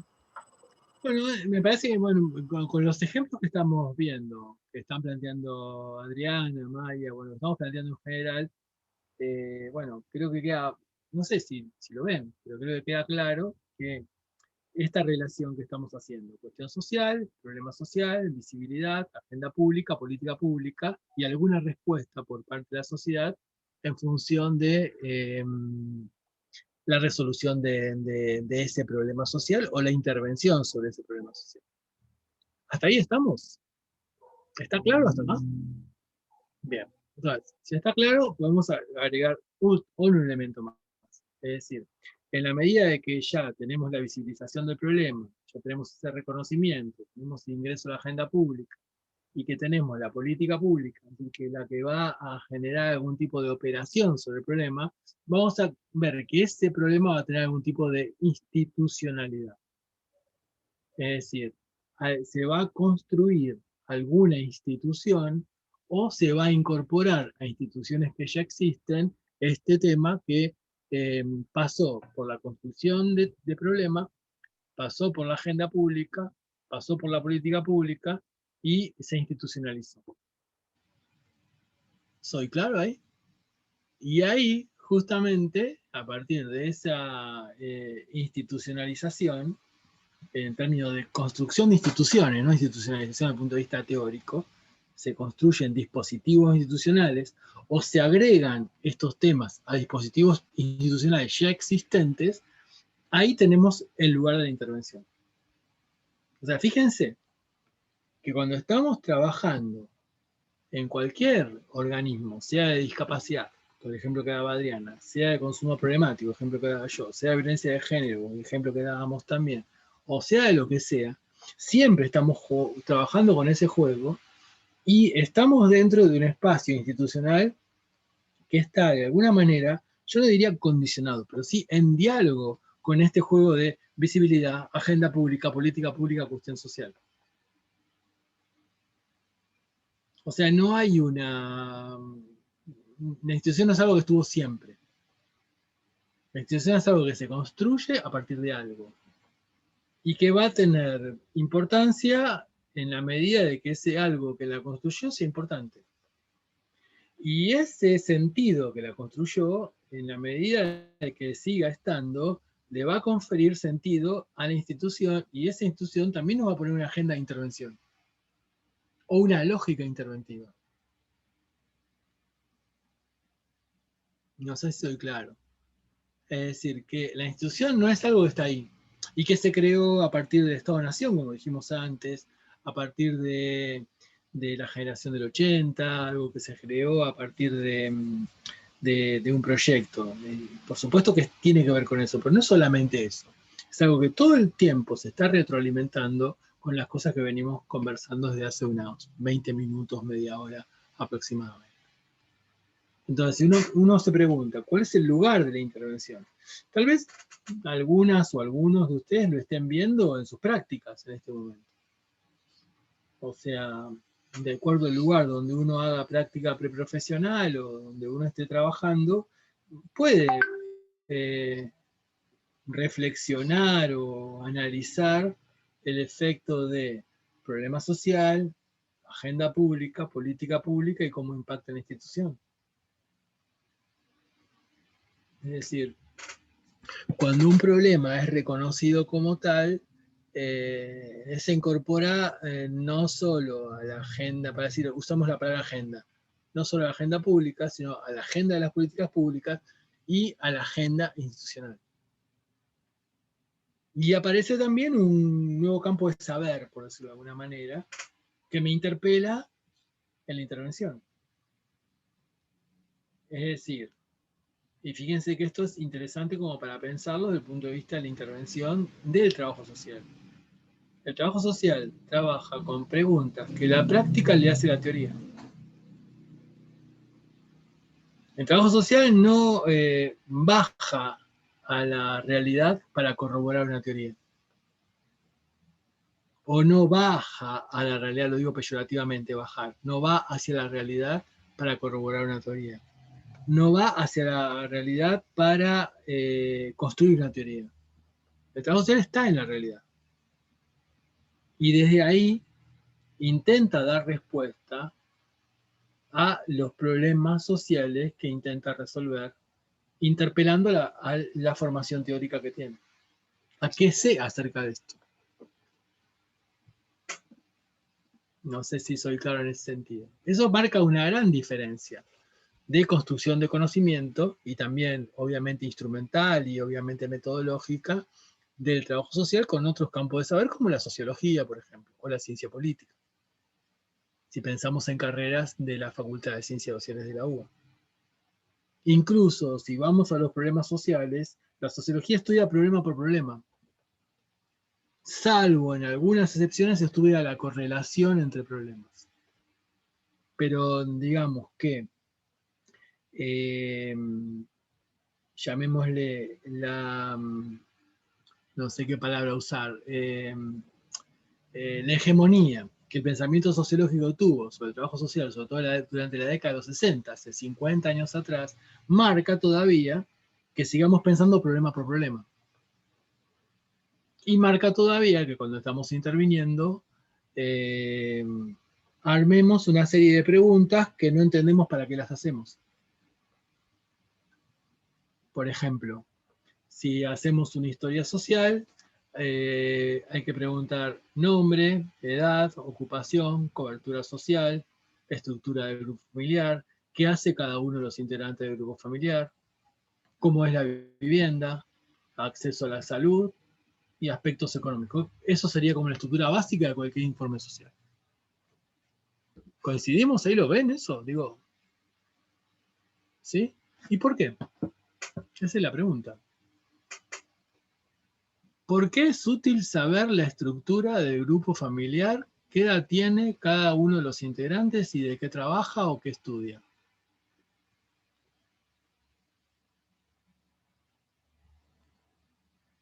No hay mucha respuesta para eso. Lo que sí es que estoy, desde una perspectiva sociológica, haciendo un cruce entre indicadores y variables, que me daría cierta idea, muy pregunta acerca de lo que está pasando acerca en esa familia. Incluso esa cuestión tiene que ver con un contexto, década de los 60, donde las poblaciones eran fuertemente homogéneas, donde las personas que tenían determinado nivel de ingresos tenían determinadas iguales lógicas, o iguales trabajos, o iguales incluso ubicaciones territoriales. No sé si soy claro o voy demasiado rápido. Lo que vemos hoy es que las poblaciones son totalmente heterogéneas. Entonces, que tenga 5 hijos, 4 hijos, 8 hijos, 9 hijos, 2 hijos, no me dice mucho. Y no me permite a veces, si pongo mucho énfasis ahí, no me permite ver el fondo, por decirlo de alguna manera, del problema social. O la complejidad, mejor dicho, del problema social. Entonces, como para ordenar esta primera parte de esta tercera parte de lo que estamos hablando. Hablamos un poco de modernidad, hablamos un poco de contexto, y estamos hablando un poco de lo que sería el lugar de la intervención en lo social y los problemas sociales y la intervención del trabajo social. Esta parte. Volvamos al principio. Trabajamos con problemas sociales que son efecto de la cuestión social. Los problemas sociales son construcciones sociales. Los reconocemos como tales cuando ingresan en la agenda pública, dialogan con las instituciones, generan un espacio institucional y ahí se construye el lugar de la intervención. Entonces, como ustedes verán, la intervención es fuertemente compleja. No me alcanza con saber cuántas personas viven en esta casa, ni cuántas camas hay. Es importante, puede ser importante, pero necesito saber algo más. Necesito saber qué sentido tiene esta casa. ¿Cuál es la historia de estas personas? ¿Cuál es la biografía de estas personas? ¿Cuál es la significación para estas personas de lo que está ocurriendo en tanto demanda de problema social. Y eso es intervención social. Si no es un relevamiento, es como casi un censo, una encuesta, donde cruzo indicadores y variables. ¿Lo tienen eso? Ahora, después tenemos, este es el segundo encuentro, tenemos más encuentros como para seguir conversando sobre esto. Esto sería como un esqueleto, como una pequeña síntesis como para presentarlo. Ahora, si seguimos pensando en esto, yo agregaría un par de cuestiones más. Decimos, trabajamos con problemas sociales. Eso ya lo dije como 15 veces desde que empezamos. Estamos claros ahí. Ahora, pongámoslo esto más en ejemplo, no hablemos tan en abstracto. Supongamos que estamos trabajando con una persona que padece consumo problemático de drogas. ¿Sí? Estamos frente a una persona que padece un problema social llamado consumo problemático de drogas. O sea, estamos trabajando con ese problema social y con esa persona que padece ese problema social. Pero esa persona, en su singularidad, tal vez, como decíamos antes, tenga otros problemas sociales o se vincule con otro problema social. Incluso la percepción del problema por el cual llegó, llamado consumo problemático de drogas, no sea la misma que yo tengo. Es decir, que el imaginario social acerca del consumo problemático opera de una manera en esta persona y puede operar de otra manera en mí. Y el imaginario social acerca del consumo problemático de drogas que opera sobre esta persona puede operar de manera diferente sobre todo su grupo de pertenencia, sobre sus padres, por decirlo rápidamente y sencillamente. Entonces tenemos 4 ideas diferentes, padre y madre, supongamos que sea así. Podríamos llegar a tener 4 ideas diferentes acerca del consumo problemático de drogas, que están en este momento de intervención, donde esta persona vino acompañada. Estoy escuchándolo acá y los padres quedaron afuera, están del otro lado del pasillo. Pero esas percepciones juegan en la construcción del problema. Con eso trabajamos. Siempre social. Hasta ahí estamos. Pero profundicemos un poco más. Digo, estamos trabajando con un problema que llamamos consumo problemático, pero en la entrevista, en la intervención, en el proceso de intervención, aparecen otras cuestiones que iremos pensando, las trabajamos ahora, las trabajamos después, vamos a tener que definir muchas cosas allí, incluso trabajándolas interdisciplinariamente o desde nuestro propio lugar. Pero voy a esto, que esta parte sería como más compleja, me quedo ahí, pero voy a otra cosa. ¿Qué es cuál es la pregunta inmediata que aparece? Y ahí marca una singularidad que el trabajo social tiene frente a este tema. Esta persona que tiene consumo problemático, ¿con quién vive? ¿Dónde vive? ¿Cómo es su lugar? No sé si soy claro. Es decir, que si pensamos en otro, nosotros llamamos órdenes de intervención, si pensamos en otro orden de intervención, pensamos en la trama social que rodea a esta persona. Es decir, lo microsocial. Porque toda su construcción de sentido, todos, o gran parte de su construcción de sentido, gran parte de su padecimiento, gran parte del transcurso de su cotidianeidad y lo que fortalece, refuerza o mitiga este problema llamado consumo problemático de sustancias se va a dar no solamente en la esfera de la persona, sino también en relación a los otros que lo rodean, en lógica microsocial. Y ahí es donde vemos a un sujeto situado. Situado en la medida que está en relación con otros. Situado en la medida que está resignificando con otros lo que le está pasando. Todo el tiempo. Esto no quiere decir que lo esté resolviendo. Simplemente que esto se está retroalimentando. Pero no podemos pensar nunca en trabajo social, pensamos a ese sujeto aislado, separado o escindido. Por eso la separación teoría-práctica, la separación individuo-sociedad, son temas que en el hacer interventivo de esta disciplina no pesan fundamentalmente como si pesan en otros campos disciplinarios. ¿Estamos claros ahí? O sea, ¿con qué trabajamos? Trabajamos con el problema social, pero trabajamos con el problema social en contexto. ¿Qué contexto? En principio en un microcontexto, que es el contexto que rodea a la persona, que por supuesto está atravesado por lo que está pasando en la sociedad, obviamente. Ahí se construye una lógica, del acontecimiento. Lo que está pasando en la sociedad, el imaginario social que se construye acerca de las drogas va a ser algo en esa persona. Se va a marcar de alguna manera esa persona. O sea, para resumirlo, pensemos no trabajando, que es la mejor manera de entender estas cosas por ahí. Digo, estoy trabajando ahora, estoy en un hospital de salud mental, aparece una persona que tiene consumo problemático de drogas, de eso me viene a hablar.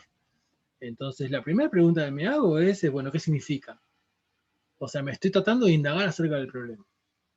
Pero la pregunta digo segunda para poner una más, no quiere decir que sea primera y segunda. La segunda pregunta, digo segunda como para ordenarme analíticamente, lo que inmediatamente también viene es ¿dónde está? ¿Dónde vive? ¿Cuál es su microcontexto? Y yo dije, estoy escuchando a esta persona en un hospital de salud mental. Y tal vez esta persona esté requiriendo un tratamiento más especializado que el que da el hospital en el cual yo estoy trabajando. Entonces ahí aparecería un tercer orden, una tercera cuestión, donde voy a estar pensando también en el sistema de protección social y en las posibilidades de derivación que podría llegar a tener dentro del sistema de salud o fuera del sistema de salud en función de la especialidad o la especialización que estaría necesitando en función de la complejidad del problema social que estoy escuchando. ¿Está claro esto? ¿Lo ven?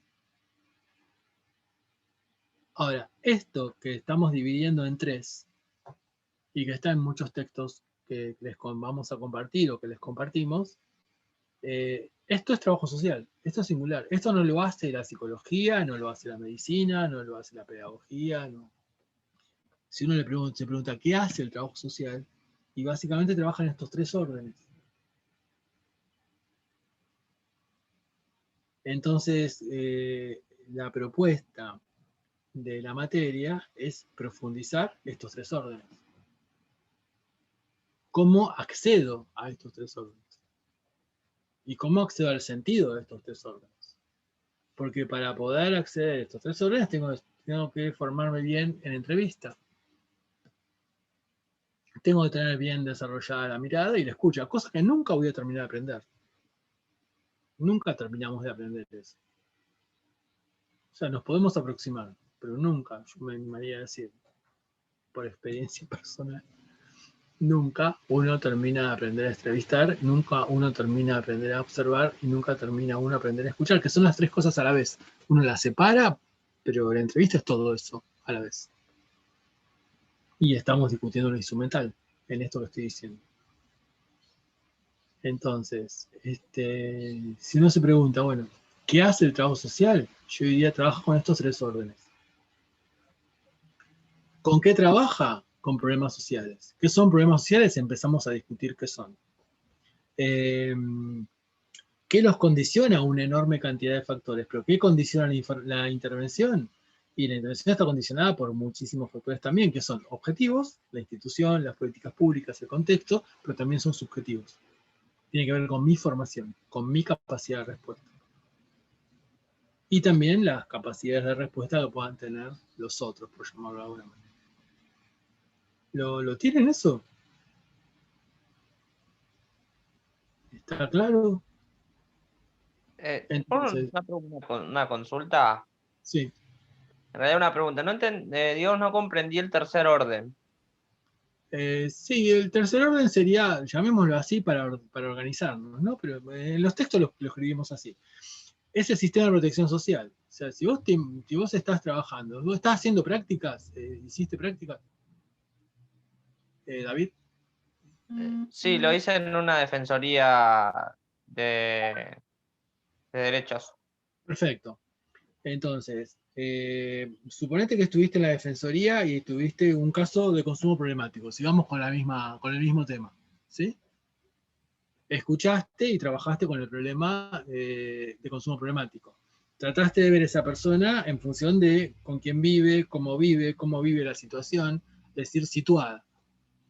Y también, seguramente en la defensoría, pudiste haber pensado, bueno, ¿y dónde lo derivo para que atienda su consumo problemático? Ese es el tercer orden, el sistema de protección social. ¿Qué capacidad tiene el sistema de protección social de coayudar a la resolución del problema? Que lo podemos llamar gestión de recursos también. Ahora, tomando la pregunta de David, me aprovecho de esa pregunta, acerca del tercer orden, por llamarlo así. Si pensamos que el trabajo social trabaja con necesidades, lo único que nos interesa es el tercer orden. Porque hay una necesidad de tratamiento. En el ejemplo que estamos charlando con David. La necesidad de tratamiento la resuelvo con una derivación rápida al sistema de protección social. Y muchas instituciones siguen viendo el trabajo social como el tercer orden. Porque siguen viendo el trabajo social desde la necesidad, no desde el problema social. Seguramente les pasó. O por ahí también te pasó a vos, David, en la defensoría. Sí, o a veces incluso el mismo trabajo social se percibe de esa manera, ¿no? Sí, a sí mismo. Claro. De esa manera. Porque también es práctico, es como más fácil percibirte de esa manera. Cuando ya manejas los recursos, y bueno, decís, bueno, ya está. O sea, también hay una cuestión de ética, hay una cuestión de compromiso profesional que hace que, bueno, las personas tomen una dirección u otra dirección. La dirección rápida, es decir, rápido derivo al sistema de protección social, yo no la recomiendo porque es realmente frustrante y hace que mucha gente, después de X tiempo de trabajo, diga, bueno, ¿qué estoy haciendo acá? Entonces no la recomiendo desde el punto de vista de la salud mental, por decirlo de alguna manera sencilla. Me tomo ese atributo. Pero cada cual hace lo que quiere, porque después todos tenemos el título. ¿Está claro eso? Sobre esto vamos a trabajar, obviamente. ¿Sí? No quiero cansar mucho, hoy hablamos muchas cosas, pero déjenme decir algo más, una cosa más y con esto vamos redondeando. Hablamos del lugar del trabajo social, no voy a repetir de vuelta todo eso lo tienen en un PowerPoint que ya está en el Classroom, incluso lo tienen con flechitas no muy bien hechas, porque no soy bueno haciendo PowerPoint, pero está todo en el Classroom. Incluso está mejor desarrollado porque hay conceptos más profundos que los que yo les transmití, o sea que los podemos charlar el martes que viene. Pero agregaría una cosa más, si me permiten, rápido. ¿Se acuerdan que el martes hablábamos de lo micro, de lo meso y de lo macro? Y eso también lo podemos retrabajar hoy rápidamente, en los minutos que nos quedan. Es decir, trabajamos en lo micro, pero esa institución donde estoy escuchando a esa persona que tiene consumo problemático de drogas en este momento, no es cualquier institución porque está marcada por el territorio donde esa institución existe, donde esa institución está. Y ese otro también está marcado por el territorio el cual habita. Eso trasciende lo micro y trasciende los lazos sociales. Y también lo construye. Como creo que dijimos el martes, no es lo mismo padecer consumo problemático en un barrio que en otro barrio. Entonces también lo micro dialoga con lo territorial. Y obviamente dialoga con lo macrosocial. Tal vez se explique mejor de esta manera, ya a partir de ejemplos y ya a partir de todo el desarrollo que hicimos hoy. Entonces, hay un tema reconocido como problema social que ingresa a lo macrosocial, llamado consumo problemático de drogas, sí. ¿Se resignifica en el territorio? Sí. ¿Se resignifica en lo micro? Sí. ¿Se resignifica en la subjetividad de la persona? Sí. Con esos 3 órdenes, que son otros 3 niveles, para no confundir con las palabras, también trabajamos.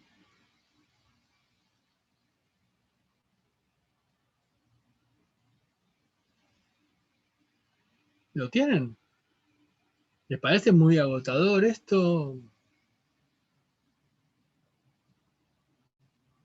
Pero bueno, creo que me parece importante que nosotros podamos, nos falta un esquema que lo vamos a dejar para la próxima, que es el de modelos de intervención, porque no da, quedan 3 minutos. Pero digo esto nada más, y si quieren charlamos, me parece interesante que podamos ver la intervención en lo social desde la singularidad del trabajo social. ¿Y qué aporta el trabajo social en términos de intervención y en términos de disciplina a otros campos de las ciencias sociales? Entonces, hay algo que pasa generalmente cuando se ingresa a las residencias. Cuando la pregunta, no malintencionada, del residente de psicología, o del residente de terapia ocupacional, o del residente de psiquiatría, le hacen al trabajador social: ¿y ustedes qué hacen? Y bueno, nos gustaría que podamos por lo menos construir respuestas con respecto a esa pregunta, que para nada es malintencionada en ese contexto de la residencia. ¿No, Adriana, vos que hiciste residencia, lo sabés bien? Entonces, ¿qué es lo que hacemos? Bueno, algo de lo que estuvimos conversando en la, yo diría, segunda parte del encuentro de hoy. Entonces, me parece importante marcar la singularidad, porque la singularidad, y con esto voy cerrando, nos permite hablar de interdisciplina. Porque la interdisciplina no es todos hacemos todo, sino todos hacemos lo que sabemos hacer. Y dialogamos desde lo que sabemos y decimos no sé cuando no sabemos. Entonces, me parece importante discutir acerca de la singularidad para poder marcar cuáles son los límites de nuestro campo disciplinar. Si no, caemos en omnipotencias realmente peligrosas, porque terminan siendo grande frustración.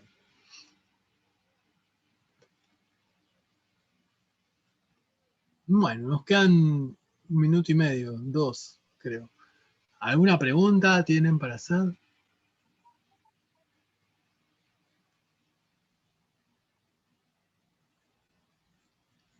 ¿Lo del tercer orden se entendió, David? ¿Quedó claro? ¿Está bien?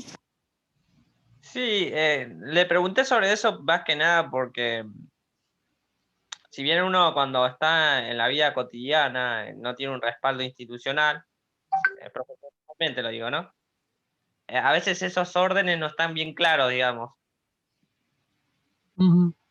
Tal cual. A mí me parece que es importante, para no decir ordenarlos, y hacer una cacofonía, digamos, organizarlos, y verlos de una perspectiva profesional, de una perspectiva disciplinar.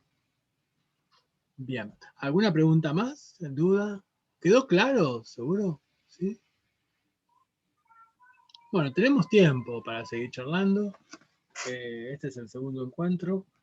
Así que la semana próxima vamos a trabajar.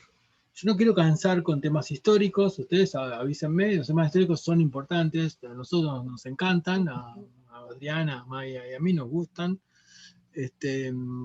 Pero bueno, los vamos a ir mechando porque pueden ser cansadores. Modernidad es un tema que da para mucho más. Y bueno, vamos a ver si la semana que viene vemos algo vinculado con el origen de la intervención en lo social en Argentina. Y empezamos a ver cuestiones instrumentales que me parece que son bastante interesantes como para discutirlas y organizarlas en función de la singularidad de la intervención. Bueno, por hoy terminamos acá. ¿Les parece? Bueno, nos vemos. Si no hay preguntas, chau, chau. Buen fin de semana, pásenla bien. Chau. Chao, gracias. Chao. Chao.